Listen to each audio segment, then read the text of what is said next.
The IMF has released a new report claiming that 70 is the new 50. The paper has been widely picked up in the UK media by newspapers such as The Telegraph, whose many older readers might not be too keen on the push to keep them working. This is from The Telegraph's write-up of that IMF report. The world's lender of last resort has said older people today are far sharper and stronger than they were 25 years ago, meaning they should stay in employment for longer. It released its findings after data from 41 countries revealed remarkable leaps in healthy lifespans.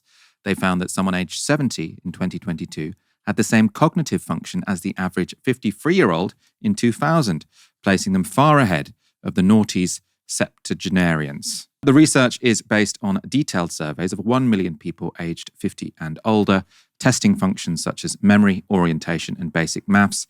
Tests of grips, strength, and lung function also found physical health has significantly improved, with 70-year-olds boasting the same fitness as 56-year-olds 25 years ago. Now, people being healthy for longer is undoubtedly good news. Brilliant. The IMF, though, comes bearing bad news as well. This is from The Telegraph again.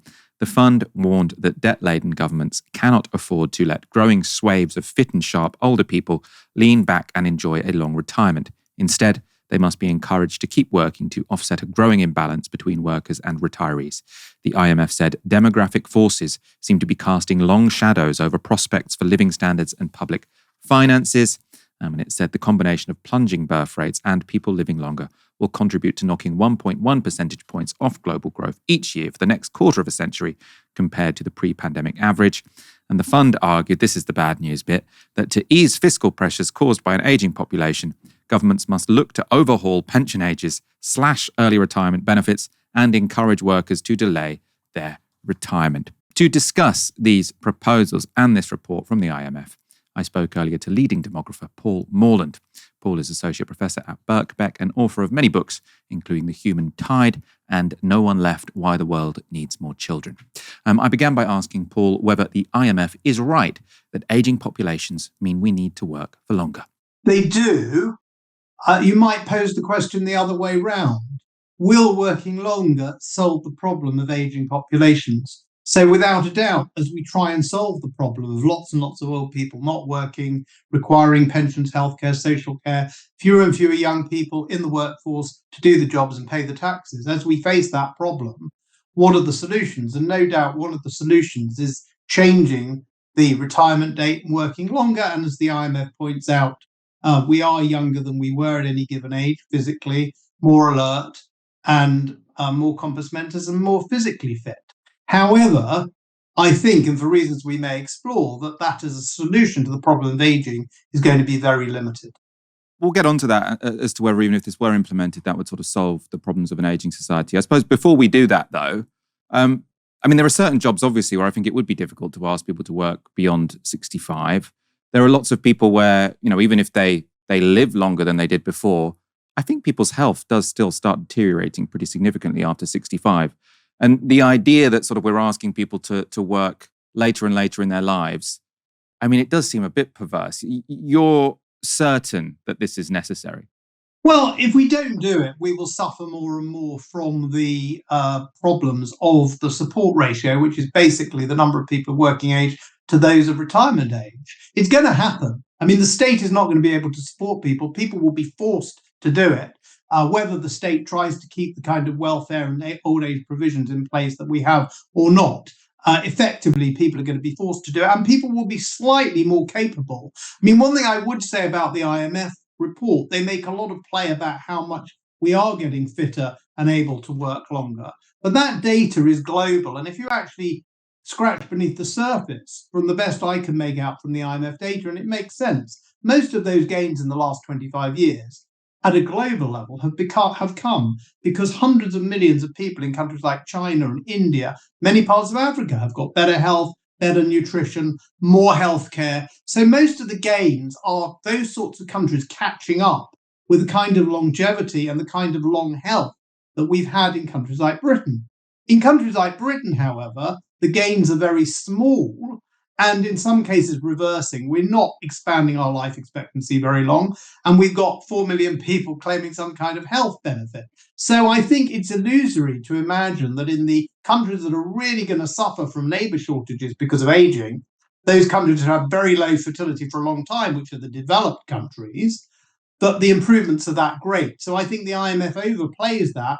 I think it will be necessity that drives people to work longer. And I think it is a hard ask in many cases. For example, for sure, in the physical work, it's harder and harder as you get older. But also in the cognitive area, even if you are very cognitively alert, the changes in the workplace are so rapid and so technologically driven that I can tell you from experience, it's quite difficult for someone in their 50s, now a distant memory for me, to keep up with a modern office place, with its terminology, with its technology, with its shifting ideologies. It's actually not a very conducive place for someone in their mid-late 50s, early 60s to be. Doesn't technology come into this story in a different way, though? Because, I mean, we can look back to someone like Keynes, who said that sort of productivity growth should mean that in the future, I think he sort of said in the medium term, people will be able to work 15-hour weeks. Now, we've had, since he said that, so much technological advances, so much increases to productivity. Yes, it's slowed down over the past decade or so, but we still have compared to, 50 years ago or something. So is there not a case that the advance of technology, the increase in productivity, should have meant that we could have dealt with a sort of increasing dependency ratio in a way other than telling people to work longer? Could we not have had a different economic fix whereby we said, actually, maybe if we just share the benefits of productivity growth more fairly, we can all, in fact, work less, not more? Well, Keynes, I think, talked about the economic prospects of our grandchildren, and he died in the 1940s. So it's definitely high time we were in that Keynesian paradise. And it is interesting why it hasn't happened. I think it hasn't happened for two reasons. First of all, the living standards in his day were very, very high compared, say, to the 1860s. And it felt like particularly working class living standards were so much higher back in the 40s than they had been when he was a child or when his parents had been children, that the thought was, well, that's kind of as good as it's going to get for the masses. And with productivity gains, they'll be able to work less. In fact, our expectations, our standard of a living have risen enormously, so that going back to anything like that kind of standard of living would be unimaginable for most people. So our material expectations have caught up with the economic growth to a large extent. So as we've made those productivity gains, we bank them in terms of high life standards, living standards, and we've kind of grown to expect those. The other thing is this extraordinary fact that in the last 20, 30, 40 years, every new wave of technology has promised us productivity gains. That is, gains in economic output per hour worked. And we simply haven't seen it. It was when I started in the workplace, it was these new things called personal computers and fax machines, and then it was going to be the internet. When I started working, we couldn't even send emails. Now it's going to be AI, and there have been lots of things I've missed in between. And I think all these things profoundly change society. They change the workplace, and they change the nature of work. But they don't seem to be turning us into a world where we can have an economy of the sort of size we've got today with half the labour force. And one of the things that's happening is the aging of society. As society ages, more and more jobs need to be very hands-on. I mean, I've just been at the old age home visiting my mother, and the technology being used there is very little different from what it would have been 40, 50 years ago. Young people who need to import washing machines or fridges to found their new homes, the productivity gains there are great, but as you get an older society, so much hands-on labour is required. It's not obvious that that's productively different from how it would be in a generation or two generations ago. I suppose in terms of why we didn't get to the Keynesian paradise of working less instead of more, I see what you're saying in terms of he might not have been able to sort of foresee the expectations, even though we've got, we had a brilliant smartphone 10 years ago. People still wanted a better one, and TVs kept getting bigger and flatter, whatever. But there is also a reason why people kept having to work long hours, which was related to necessity, not to sort of desires and expectations, which is that rent continued to get more expensive, housing continued to get more expensive. There are sort of certain aspects of life whereby sort of the quality of life of people hasn't really improved. And that to me does seem to be more a case of how our economy and society is organized, as opposed to we just have to keep working more because people's expectations are limitless. I feel like if we had a system whereby you didn't have to spend quite so much on housing, on rent, then people wouldn't have to work longer hours, they wouldn't have to work longer years, and we might be able to sort of share the gains of productivity growth a bit more fairly than we have managed to do so far. I mean, what do you make of that? The whole planning and NIMBY process in this country makes it very difficult for young people to get on the housing ladder, as we know. And this government's trying to do something about it, not nearly enough and not nearly quickly enough. And as the parent of 3 kids, I'm very conscious of how important it is for people to get on the housing ladder and start their families. And the inability of people to do that is itself one of the causes of our very low fertility rate and our very rapid aging. So that's part of the story. I think another part of the story is that the economy is growing less and less every year.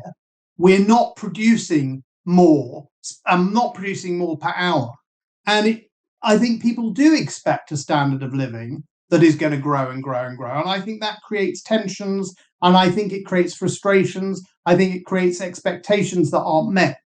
And that doesn't create the kind of conducive society in which people are going to start families and reverse this demographic problem. But I'm not sure that a sort of socialist paradise, and I know that's not what you're talking about, but it may be what you mean, but I'm not sure we could design a socialist paradise or pull down capitalism and find we suddenly have high fertility rates and we've solved the problem. I mean, these problems were very profound in the socialist countries in Eastern Europe. It's not as if having a non-capitalist system, whether you're talking about China or Cuba or Vietnam, is going to guarantee you against very low fertility rates. And of course, you may say, well, China's not the kind of socialism I'm talking about. Cuba's not the kind of socialism I'm talking about.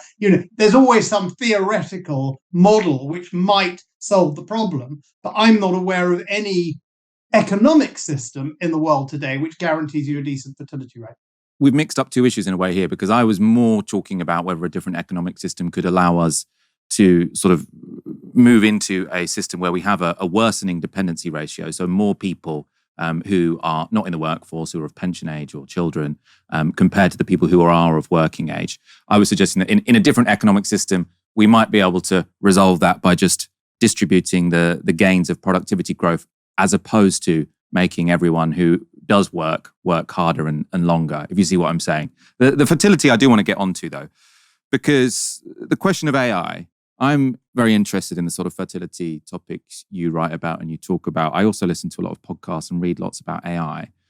And you've got these two conversations going on at the same time, often actually by the same people. So someone like Elon Musk is very sort of represented in both of these groups, where you've got people talking about AI saying this is just going to destroy so much work. So many people's jobs are going to become redundant because it is going to be able to do them.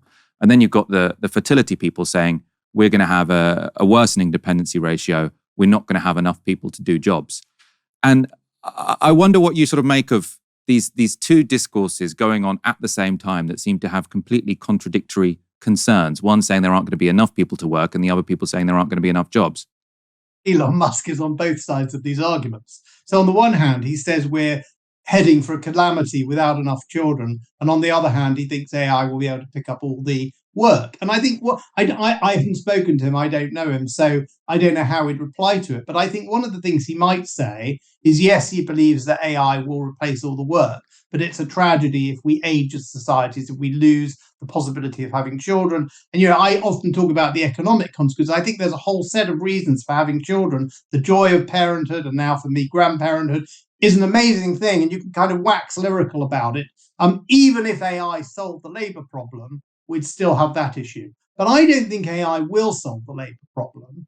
And I'm not a technology expert, but those many who are say that if you actually understand the maths involved and the computing power involved, AI is going to change a lot of what we do and come up with a lot of clever solutions. But there's so much that goes on in the economy today, from, as I always say, bin collection to brain surgery, where AI is going to make very, very little difference. If you look around the world, you look what people are actually doing, there are always things that new technology will change or replace. But it's not obvious to me that AI is going to make that much difference.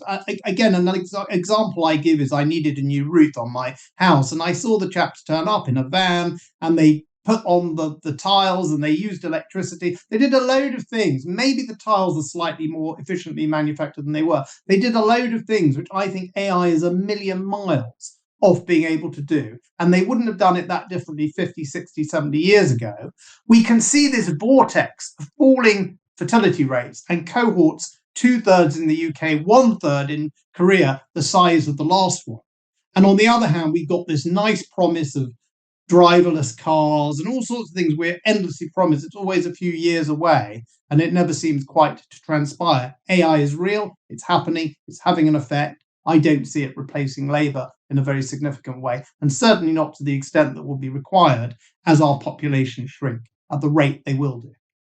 We're in an interesting position, or we're in a position which presents a challenge, right? So the dependency ratio is going to get worse. We're going to have fewer people of working age compared to older people. Now, there are sort of three different solutions around, I think. So one is to say technology is going to resolve it. The other, which I was sort of intimating towards before, was say maybe if we had a different economic system where we focused more on redistribution, we could resolve it. And you're saying actually the best way to resolve it is to increase the birth rate. I find your argument very interesting. I don't sort of reject it. But, I mean, you've suggested the first two are unlikely to work. Many people would say that your third solution is unlikely to work because while it may be desirable to increase the birth rate and to have more kids for a number of reasons, I agree with you that I think sort of having children brings lots of people joy. I actually personally worry that, lots of people in 20 years' time might think, oh God, I wish I had a kid when I was in my 20s or 30s. I think that's a serious possibility. But the practical policy implications of that are unclear because as far as I understand it, people who have offered tax breaks for parents, so say in Hungary, or people who have tried to sort of subsidize childcare, so say in the Scandinavian states, they might be good policies. They haven't dramatically increased the birth rates and not to an extent which is going to resolve the worsening dependency ratio. So why should we take your proposed solution as more realistic than the other solutions which people propose to this problem? Well, I think partly because it would be the best way out of the problem, a better and more positive view of the future, full of young people, whatever the economic system, full of young people, full of promise, full of hope, than trying to design our way out and have a big old age home run by robots, to be honest, as one way. Or your idea of some redesigned economic system, I'm not entirely, hike up taxes. So which will probably destroy enterprise and destroy the economy, but maybe replace it with some kind of undefined socialist system or whatever. Somehow transfer the fact that we can create all this wealth to maybe a lower living standard or a different sort of living standard, which I'm skeptical about for a whole set of reasons. I mean, we could all live in the 1960s living standards. I don't think people are prepared to go to that. I think what we've never tried in Britain is actually talking about this subject enough. As we were discussing the other night, we've never had a politician of front rank talk about it. Keir Starmer's the first one to talk about it, and he says, none of my business, mate. So we've not even started to try in Britain. And in the countries that have tried, they've tried various policies. And there is some evidence that they've worked. The baby bonus in Australia in the early 2000s, the subsidised childcare in Norway, at the end of the 20th century. There's some quite social scientific work that suggests these things will work. Different things will work at different times in different places. I think you've got to throw the whole kitchen sink at it. If you take this problem as seriously as I do, you've got to throw the whole kitchen sink at it and completely reorientate the ideology, the tax system, the culture. I think it's got to be absolutely thoroughgoing in a way that is pronatal, that puts families at the heart of it and doesn't associate that with some kind of handmaiden's tale or going back to the 1950s. We've got together to forge a progressive view of a society that culturally, economically, from the point of view of tax and spend, and from the point of view of people's aspirations, reorients itself towards producing its own future.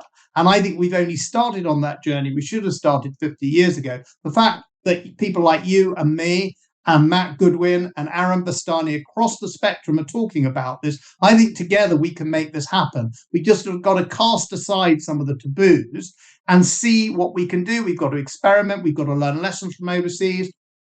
And if we do that, I think we're in with a chance. I wouldn't throw in the towel at this stage.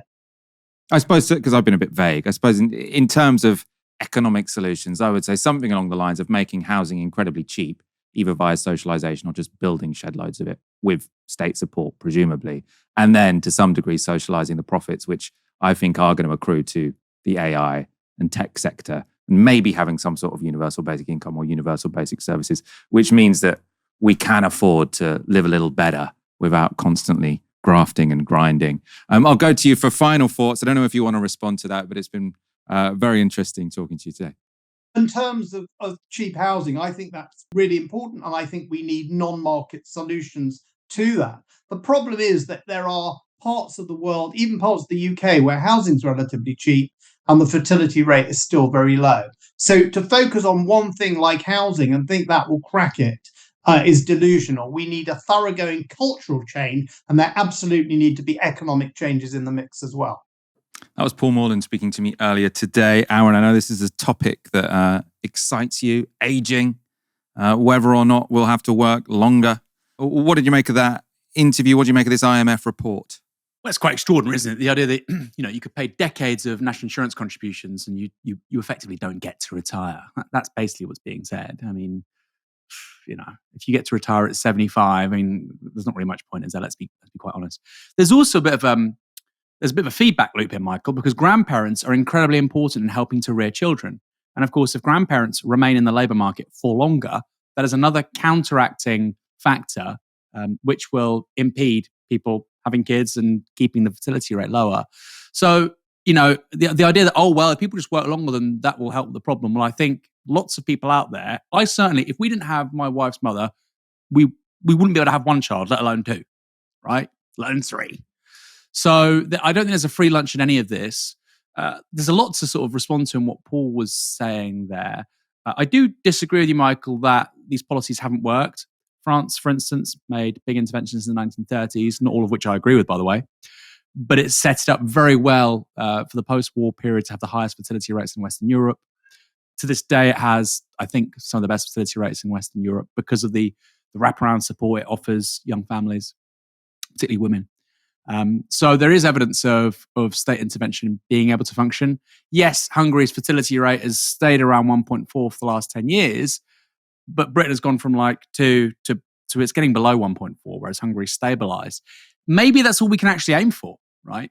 Is if you have sufficiently socialized childcare, very generous housing, policies. You might make change to the tax system. I don't really see much evidence that working, but you might do that. Basically, really big economic incentives to have more children. And yeah, maybe the best you can hope for is just flatlining 1.5, 1.6. But this is really key, Michael. The lower it gets, the worse it gets. The lower it gets, the worse it gets. So yes, of course, replacement is 2.1. But if you get to 1, then in the space of two generations, you go from 100 people to 25. That's a fertility rate of 1. So if each couple has one child, 100 people in the space of 2 generations becomes 25. Why does that matter? Well, because when you're 80 to 90 years old, you're going to need people of working age who are not just caring for you, I think ideally in a socialized elderly care system, but also paying the taxes to look after you and also to keep society ticking over. So there's a major, major problem here if you have a fertility rate significantly below 2.1, like I say, towards 1, while we have a significant minority of the population. By the way, in this country, life expectancy has stagnated, but of course, very wealthy people are living longer and longer and longer and longer, the oldest old. That has tremendous costs as well, people reaching 85, 95, 100, while your working age population shrinks. That's a huge challenge. You can't ignore that. So if you're a socialist, you need to care about that stuff because it's going to be core to the running of society. You look at someone like South Korea, a fertility rate of 0.8, in the space of 2 generations, Michael, you go from 100 people to, I think, 16. That does not function, doesn't work. You're not going to be able to look after people in their old age. When I'm 85, I want to be looked after. Thank you very much. So this is a really important subject which people should care about. I do think, and I agree with you, that technology will play a huge role, and I disagree with Paul that AI, isn't already here. Self-driving cars are already here. You can get a Waymo in San Francisco or in Austin. You can use an app and you can hail a driverless taxi. It's here already. I think they're going to expand to other places. I think they're going to Tokyo at some point in the next few years. So driverless cars are literally already here. Yes, it's in certain contexts, and to what extent will that become more mainstream? That's an open debate, but they're literally already here. I think the minute you have a technology or a machine capable of doing cognitive and physical work akin to a 10-year-old human, it's over, right? You don't have to have a super athletic, super intelligent machine to massively compress the price of manual labor. That doesn't have to happen. They can be really crap, and it has massive impacts on the price of human labor. And that's going to create real problems in terms of inequality, in terms of mass poverty. And these are the things I talk about in my book, Fully Automated Luxury Communism. People should buy it on the Novara store, the Novara bookshop. But yeah, really, really fascinating, Michael. And I think socialists should really care about this subject. This should not be a right-coded conversation. Because, like I say, this is a global thing too, right? So you might be saying, oh, well, just have migration. 50% of the planet is below 2.1 now. I think the 20 largest economies in the world are below 2.1. India is now 2 in terms of fertility rate. Iran is below 2. China is obviously well below 2. So this is a global issue. The idea that you can just have people migrating and that'll sort it out. What, Iran has migration? China has, so eventually, where are the migrants coming from? India has migration. So yeah, a huge conversation, and I think in the medium to long term, a really, really major challenge we've yet to even really think about.